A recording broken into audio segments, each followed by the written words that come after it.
Last Sunday, my sister and I were rummaging through the attic when we stumbled upon an old typewriter buried under dusty boxes labeled Mom's disco gear and Dad's failed beekeeping phase.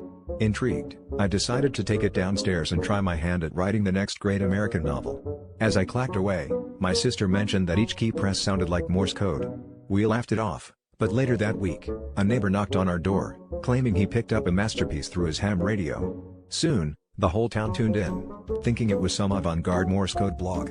I became an overnight sensation, with people discussing the deep meaning of my random plot about a cat detective with a cheese addiction. My sister suggested I should keep typing to maintain my fame. Just as I was getting used to my newfound status, an old man from 2 towns over approached me, saying, "Son, I'm hard of."